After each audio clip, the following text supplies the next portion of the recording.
Mon nom, c'est Noémie, Noémie Ponce. Avant que vous vous demandiez d'où vient mon charmant accent, non, je ne suis pas belge, je suis canadienne. Voilà, canadienne. Après, en France, quand on me demande d'où au Canada, donc à Noémie Ponce, voilà.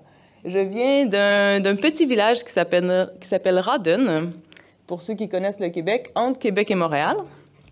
Et donc, j'ai grandi dans une petite maison en plein cœur de la forêt. Et pour ceux qui pensaient que c'était ma maison, non, ce n'est pas ma maison, c'est un igloo. Et un mythe, les gens, parce que je suis canadienne, pensent que je supporte le froid. Mais non, je suis la fille la plus frileuse qui existe. Mais c'est pas pour ça que j'ai déménagé en France. Je suis déménagée en France parce que j'ai rencontré un très talentueux photographe français qui s'appelle BR, qui va participer à la prochaine table ronde. Et donc, ensemble, on a déménagé à Versailles il y a 5 ans et on a créé notre plus grand chef-d'œuvre, un petit garçon qui s'appelle Oscar Ponce, qui va arriver d'une minute à l'autre. Vous allez sûrement l'entendre arriver. Et voilà, il est né la première journée du confinement, le 17 mars 2020. Macron a annoncé le confinement et lui, il s'est dit, ça y est, j'arrive. Et voilà. Mais je ne suis pas là pour vous parler de mon accouchement, même si c'est très intéressant. Je suis artiste peintre, donc je ne suis pas théologienne, mais je suis très heureuse d'avoir ces conversations avec vous. Je suis artiste peintre, j'utilise différents médiums. Je vous montre un peu mes créations les plus récentes. Donc, ça, c'est de la peinture à l'huile. D'ailleurs, dans votre magazine, la toile est à l'envers, mais bon, c'est de l'abstrait, donc on peut mettre dans tous les sens. C'est comme vous voulez. Et voilà, c'est une toile que j'ai faite en arrivant à Versailles. Vous allez remarquer mes toiles quand j'étais au Canada et la palette de couleurs avec les nouvelles toiles en France, c'est drastiquement différent. Et donc ça, c'était ma première toile que j'ai créée à Versailles. Et je l'ai vendue à une dame qui est passée dans mon atelier et elle a acheté un coup de cœur. Et j'ai dit, mais qu'est-ce que vous aimez dans cette toile? Et elle a dit, je viens de vivre un divorce et cette toile me redonne de l'espoir. Donc ça s'appelle L'Envolée. C'est 1 mètre par 1 mètre. C'est très grand. Et donc, c'est mes premières œuvres à l'huile, parce que quand je suis arrivée en France, je me suis dit, ça y est, je me mets à l'huile comme tous les grands maîtres. Voilà. Et sinon, quand je suis arrivée à Versailles, je me suis inscrite au post-diplôme aux Beaux-Arts, parce qu'il y avait une spécialisation en gravure. Et donc, j'ai commencé la gravure que j'adore. Et ça, c'est ma première série qui s'appelle Paradoxe. Et ce qui m'intéresse beaucoup, c'est la notion de territoire, les territoires qu'on découvre, les territoires à conquérir, parce que c'est un peu une métaphore de notre propre nature humaine. Donc, c'est quelque chose qui m'intéresse beaucoup, vous allez voir. Et quand j'ai commencé la gravure, j'ai beaucoup apprécié l'acide. Et donc, j'ai pris les plaques de zinc et je les ai laissées dans l'acide pour environ 48 heures, jusqu'à temps que l'acide mange complètement le matériel. Le zinc, et pour créer ces espèces de territoires un peu imaginaires. Il y en a qui pensent que c'est le Canada, les États-Unis ou des îles quelconques, mais non, à vrai dire, c'est une série qui s'appelle Terre promise, et c'était justement pour montrer ce côté très brut, parce qu'il y a un côté rouillé, mais un côté aussi très glorieux, avec de l'encre or par-dessus, et c'était pour montrer un peu cette transformation dans laquelle on se trouve comme humain. Donc, voilà, et sinon... ma dernière commande, parce que je vais vous en parler, je fais des commandes personnalisées, c'était une toile, c'était une série de 3 toiles de 2,5 mètres par 1,5 mètres, donc très grand, pour une compagnie d'hélicoptères électriques au Québec qui transporte des poumons pour sauver des vies. Et puis, ma plus grosse commande à vie, donc c'était 15 000 €. Et merci Seigneur, c'est tombé juste au début du COVID, donc ça l'a pourvu financièrement pour la petite famille. Donc, voilà. Voilà la petite histoire des dernières toiles. Sinon, je travaille à temps partiel pour l'Université des Nations. Pour ceux qui ne connaissent pas, c'est l'Université de Jeunesse en Mission. Une des plus grandes organisations missionnaires qui existent. Et puis, donc, l'Université des Nations, c'est environ dans 180 pays. Et moi, je travaille comme doyenne associée du Collège des Arts. Donc, mon travail, c'est de créer des réseaux d'artistes dans le monde et puis développer des programmes artistiques avec des fondations bibliques. Donc voilà, si vous avez des questions, venez me parler après.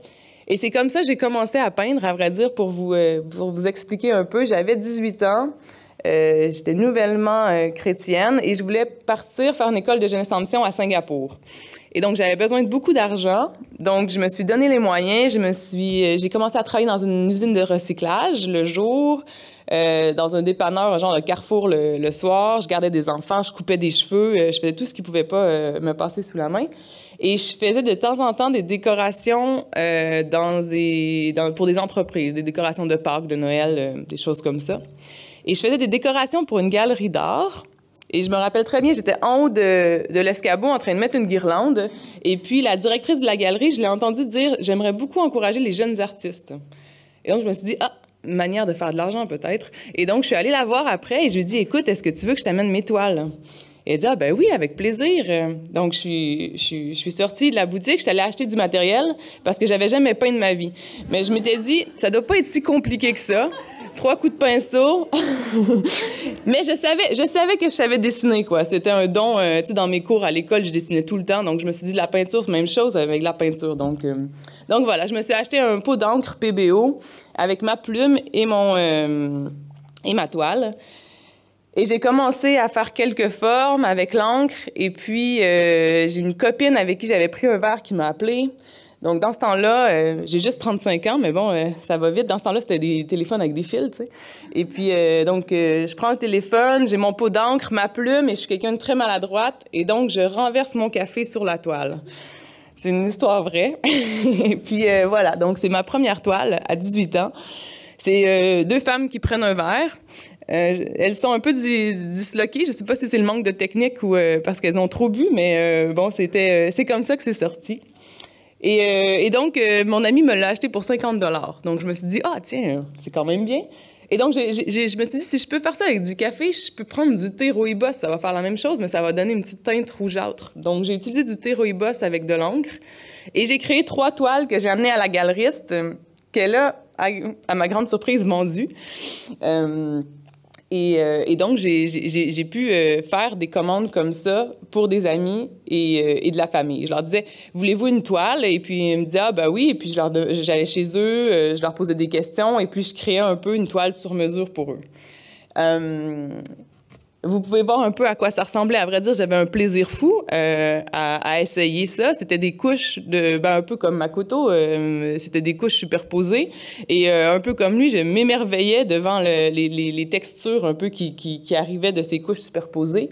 Et puis, de voir si je mets de l'eau, si je mets de l'encre par-dessus ou vice-versa. Donc, dans le fond, j'ai comme développé une technique avec du liquide. Et ensuite, je me suis dit, tiens, je pourrais essayer avec de la colle blanche par-dessus. Là, vous voyez un petit peu des exemples de mes premières œuvres. Vraiment, ça fait un petit bout. Donc là, vous voyez avec du thé rooibos et puis là, avec de l'encre. Et puis, avec la colle, ce qui est super, c'est que ça crée des effets un peu de dentelle quand ça sèche et que t'enlèves. Et puis, je sais pas pourquoi ça m'a jamais passé par l'esprit d'utiliser de la peinture parce que je crois que j'aimais beaucoup cet effet liquide, quoi, cet effet que tu semi-contrôles et justement que tu attends que ça sèche et puis c'est pas du tout ce que tu aurais imaginé. Donc, il faut que tu travailles. C'est un peu un dialogue avec la toile, quoi. C'est pas juste toi qui... Avec la peinture, je trouvais que c'était trop direct. Donc voilà, ça, c'est des exemples un peu de texture parce que c'était ce qui m'intéressait beaucoup. Et voilà, donc c'est un peu le début de ma démarche artistique. Vous voyez une toile en train d'être faite. Donc, on pourrait dire que je suis une artiste parce que c'est une erreur de parcours, à vrai dire. Mais bon, depuis, j'ai étudié l'art à l'Université Concordia de Montréal. J'ai fait les beaux-arts à Versailles. Mais j'aime bien me rappeler de ces débuts parce que à ce moment-là, j'avais un plaisir fou à aller dans mon atelier, qui était le garage de mes parents dans ce temps-là. J'avais pas peur, quoi. C'était vraiment, pour moi, c'était un moment où je pouvais essayer n'importe quoi. Tout était possible. Et puis, même s'il arrivait des erreurs, justement, pour moi, c'était comme ça faisait partie du parcours d'exploration. Ça allait m'amener ailleurs, j'allais découvrir des nouveaux territoires. Et puis, je me rappelle, un moment donné, j'étais dans mon garage en train de brûler la peinture avec un lighter. De la vieille peinture. Et puis, mon père est rentré. Il m'a dit, mais tu fais quoi? Je dis, j'essaie de brûler la peinture. Et donc, il est sorti. Et puis, il est revenu avec une grosse torche. Il a dit, je crois que ça va aller mieux avec ça. Et puis donc, je vous dis ça parce que justement, j'ai été très encouragée dans mon parcours d'exploration. C'est pas tout le monde qui a cette chance, mais bon, j'ai ruiné leur plancher. Et voilà. Mais bon, pour moi, justement, c'est quand même important parce que en venant en France, particulièrement la France, c'est quand même c'est bon, hein, l'esprit critique de la France, ça te rentre dedans. Donc les Beaux-Arts de Versailles, ça me fait mal et justement c'était nouveau que j'arrivais dans mon atelier et que j'avais peur quoi. Je me disais je vais pas y arriver, ça sera jamais assez bon. De toute façon, je suis pas une artiste. J'avais toutes ces pensées qui étaient nouvelles pour moi. Et justement, de revenir à mes débuts et de me dire que peu importe ce que je vais créer quand j'arrive dans mon atelier, il y a quelque chose de valeur qui va en ressortir. Même si c'est pas bien, ça m'amène vers une démarche, ça m'amène vers quelque part. Et puis, si j'arrive dans l'atelier et que j'ai peur ou que je sens que je vais pas y arriver, je me dis, OK, Noémie, je crois que c'est plutôt le temps d'aller dehors, de prier, de méditer et avant de retourner dans l'atelier. Parce que justement, pour moi, le contraire de la peur, c'est la confiance, quoi. Il faut arriver dans l'atelier avec cette confiance qu'il y a quelque chose de valeur qui va en ressortir. Donc voilà, j'ai fait des commandes pour des amis, ensuite des amis d'amis, ensuite des amis d'amis d'amis, pour des parfaits étrangers à la fin. Et puis, les commandes se sont multipliées. Donc, ma manière de faire, c'était que au Québec, on calcule en pouces. Donc, c'était 10 sous le pouce carré. Et après, c'était 20 sous le pouce carré. L'année d'après, 30 sous le pouce carré avec la demande. Donc, j'augmentais un peu mon tarif comme ça. Et puis, la technique était toujours la même. C'est que je voulais aller à la rencontre des gens. Parce que plus que... J'avais jamais voulu être une artiste, à vrai dire. Moi, je voulais étudier la psychologie. Et puis, ce qui m'intéressait, c'était plus juste la nature humaine, le comportement humain. Donc, je voulais aller à la rencontre. J'allais chez eux. Et puis, je leur demandais c'était quoi leur histoire, c'était quoi leurs rêves, leurs passions, leurs valeurs. Et puis, avec tout ce qui me partageait, eh bien, je retournais dans mon atelier pour créer. Mais c'est sûr, je suis quelqu'un, peut-être que vous allez vous reconnaître, d'hypersensible. Et je pleure beaucoup, je pleure tout le temps, à vrai dire. Et puis, j'ai toujours pensé que c'était problématique. Parce que déjà là, que je puisse être en avant en vous parlant sans pleurer, j'ai fait beaucoup de travail. Et puis, mais ça l'a tourné dans ma vie quand j'ai fait ce test que vous connaissez peut-être, Strength Finder, Trouver vos forces. Et puis, ma première force, c'était l'empathie. Et donc, à ce moment, j'ai réalisé que c'était pas tout le monde qui avait cette même hypersensibilité-là et que justement, le fait que je pleurais beaucoup était ma plus grande force. Et j'ai commencé à comprendre peut-être que je suis faite pour être une artiste, à vrai dire. Peut-être que cette hypersensibilité-là peut être une bénédiction pour les autres. Parce que quand j'allais chez les gens, souvent, quand ils pleuraient, je pleurais. Je veux dire, je ressens pour eux. Quand je marche dans la rue, je ressens tout de tout le monde. C'est, à vrai dire, prenant. mais voilà. Mais je crois que c'est cette hypersensibilité-là qui fait que je peux faire ce que je fais, de faire des commandes pour les gens. Et donc, quand je retournais dans mon atelier, souvent, je suis humaine, donc souvent, quand tu vas chez des étrangers, tu les connais pas, ils te racontent leur vie, leurs valeurs. Il y avait des gens qui étaient chrétiens, d'autres non. Et puis, souvent, j'arrivais à mon atelier et puis j'avais pas d'inspiration. Et puis, des fois, beaucoup de jugement. Et puis, ma perception humaine, à vrai dire, de qui ils sont. Et puis, donc, ce qui était super important pour moi, c'était de prendre du temps pour prier pour eux. Pas prier nécessairement en silence dans le noir, mais pendant le processus, de demander à Dieu c'était quoi sa perception sur ces gens. Et c'est sûr que pour moi, ça a été... ça me fait beaucoup pleurer, quoi, de réaliser que Dieu avait une destinée... la manière comment lui les voyait, qui était peut-être différent de comment eux s'étaient présentés. Et à vrai dire, c'était... dans le sens que je suis capable de faire une belle toile, parce que j'ai le don et tout, mais de faire une toile vraiment qui va transcender ou qui va faire que ça va aller chercher la personne, ça, j'ai besoin de l'inspiration divine. Donc, il y avait tout le temps ce moment dans la commande où je touchais le cœur de Dieu pour cette personne, et c'est à ce moment que je pleurais. Et quand je livrais la toile, justement, il y avait un moment où les gens ils disaient, mais t'es qui, toi? Là? Et puis je disais, tu sais, des fois, je disais que j'étais chrétienne, mais des fois, justement, je disais juste, c'était dans la prière que j'ai reçu ça. Donc, c'était quand même des moments, pour moi, c'était quand je réfléchis à c'est quoi les plus beaux moments de ma vie, c'est le moment où j'amène la toile. aux personnes. Et à chaque fois que j'amène la toile à la personne, je suis tellement stressée, j'ai envie de mourir. Je me dis, mais c'est le pire métier que tu aurais pu faire. C'est la dernière commande. Et puis après avoir donné la toile et qu'il y a ce moment de rencontre vraiment cœur à cœur, je me dis, ah, mais Noémie, t'es fait pour faire ça. C'est le plus beau métier. Et puis, tu sais, vous voyez les émotions. Ouais. Donc, voilà. Donc, ça, c'était le défi aussi, c'est que souvent, les gens ils arrivent avec des thèmes un peu kitsch, quoi. Tu sais, comme là, la fille, elle m'avait dit le papillon ou la transformation. Donc, le défi, je trouve, comme artiste, c'est comment prendre ces thèmes-là, mais amener une nouvelle manière de les présenter, une nouvelle image qui va quand même transmettre le thème.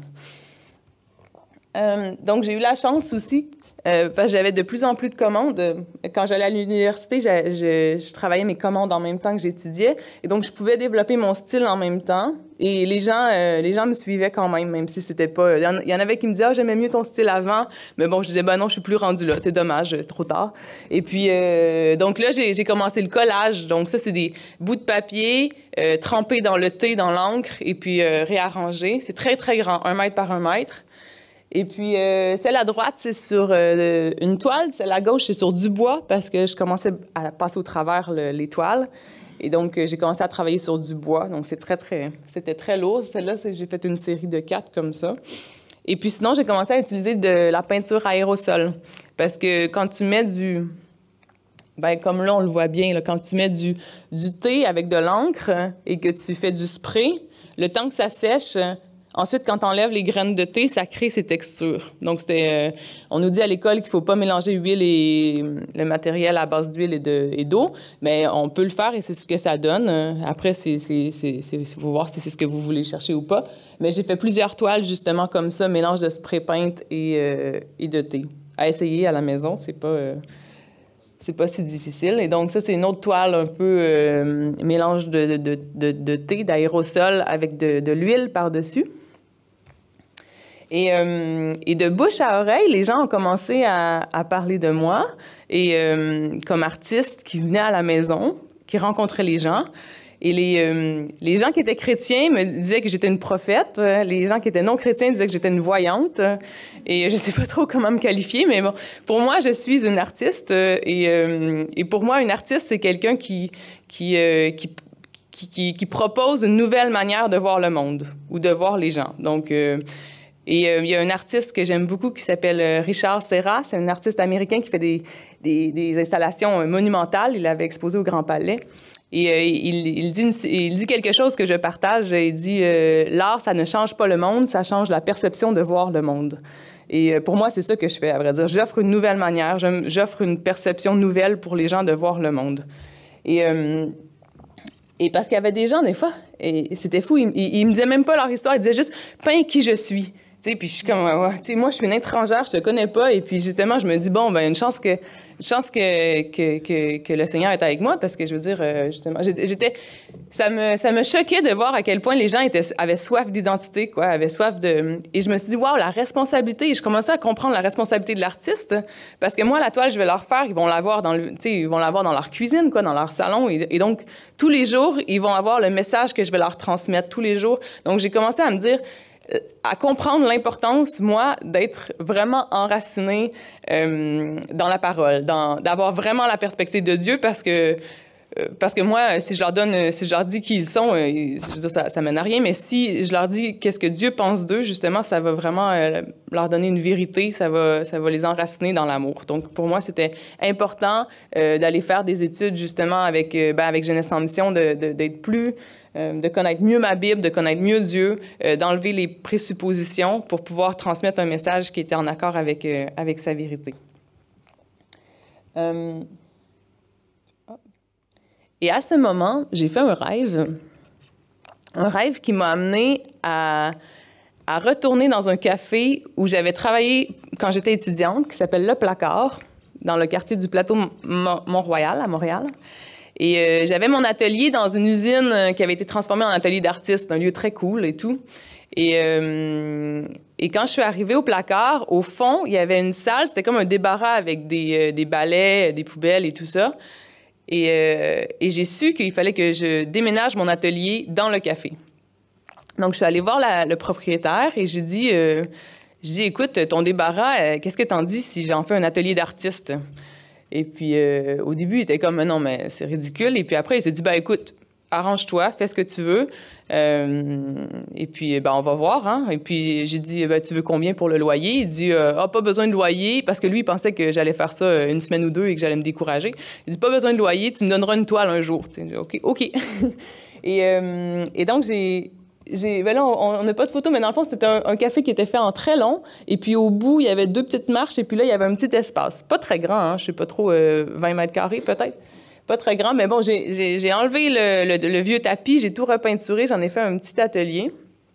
Et au début, ça a été long. Au début, les gens pensaient que j'étais complètement folle.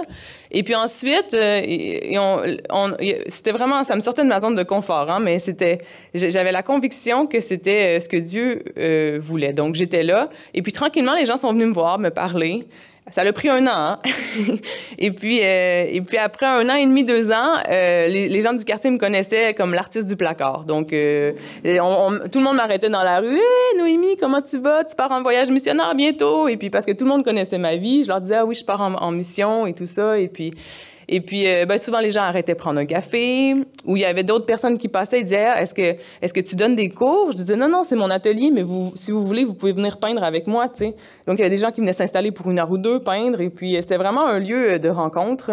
Ça a créé des super moments, vraiment. Et puis, des fois, c'était drôle, il y avait mes amis de l'université qui venaient prendre un café avec moi. Et puis, ça a donné qu'il y avait des gens de Jeunesse en mission qui venaient en même temps.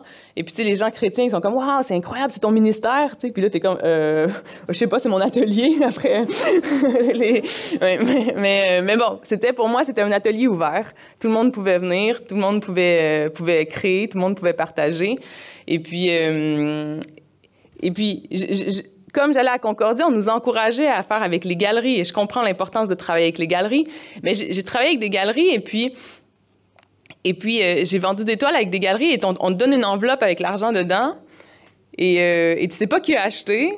Et la galerie prend 50%, et puis du coup, t'es un peu... en tout cas, ça fait vraiment étrange de créer une toile que tu mets ton âme dedans, ton cœur dedans, et tu reçois une enveloppe d'argent sans rencontrer la personne qui l'a.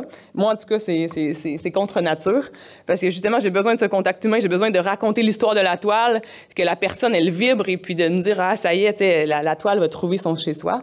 Donc, j'ai préféré faire les expositions dans le café. Justement, dès que j'avais une toile finie, je l'exposais dans le café. Et souvent, je vendais les toiles avant même qu'elles soient finies parce que les gens, ils venaient voir le processus, ils voyaient la toile, des fois, ils m'aidaient. Tu sais, je disais, qu'est-ce que tu vois? Et puis là, on pouvait passer 1 heure à philosopher sur une tache d'encre. Et puis, et puis voilà. Mais bon, pour moi, c'était vraiment important, ce contact avec la personne. Il y a une toile que j'ai exposée au placard. Qui est très grande aussi. Moi, je suis en train de réaliser que mon format préféré, c'est 1 mètre par 1 mètre. J'ai 1 mètre par 1 mètre aussi. Et là, c'est vraiment tout le mélange de mes techniques, de l'encre, du spray paint, de l'huile, et puis tous les oiseaux, c'est de embroidery, c'est de la broderie. Oui, donc, de la broderie, c'est pas moi qui les ai fait, c'est une amie qui était un peu en dépression, et puis je lui ai dit, ben tiens, fais des oiseaux en broderie. Ça lui a pris 1 mois, mais ça l'a beaucoup aidé. Et puis, à vrai dire, moi, j'ai pas fait grand-chose sur la toile, sinon rajouter les touches blancs qui donnent un peu cet effet de voilier. Et cette toile a créé vraiment beaucoup d'émoi au placard et les gens m'écrivaient des mots et me les laissaient dans mon atelier. Ah oui, parce que souvent, on me laissait de la peinture aussi, tu sais, on voulait m'encourager, des pinceaux, de la peinture.